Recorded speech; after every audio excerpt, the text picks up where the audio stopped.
We're also learning new information about the terrorist attack in New Orleans. Inside Edition has obtained dramatic video from inside a restaurant on Bourbon Street that turned into a safe haven for pedestrians who were running for their lives. Dozens of people duck for cover inside a Bourbon Street restaurant. Dramatic new video inside a fast food joint shows terrified young women sheltering behind the counter. The guy that was over here, he dove over on this side, and had about 4 girls that came over here, and they're hiding behind there. And I'm like, hey, guys. Did you have any idea what was going on?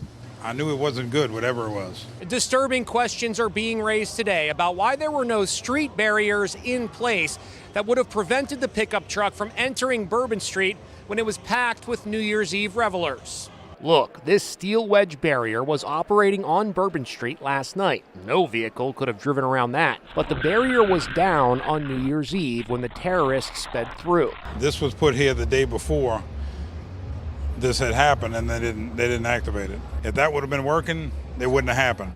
Retractable bollards like these were installed in 2017, but reportedly malfunctioned. And new surveillance images of the ISIS-inspired terrorist show him stalking the French Quarter before the attack. We're also hearing from one of the lucky survivors today. It was a great time until it wasn't.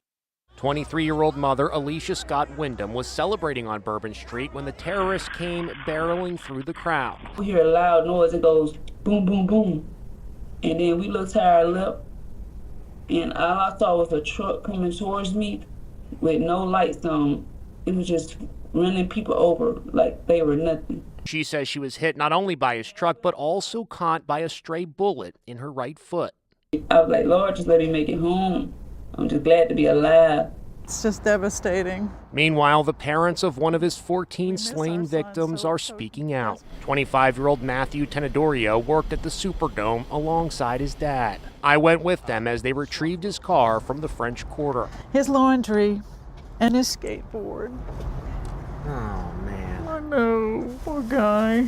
His distraught mom also discovered the jacket he always wore at work. They told me they tried to talk him out of going to Bourbon Street after celebrating New Year's Eve at home. A wonderful time. Yes, and hugged each other and said, please, don't go in the quarter, don't.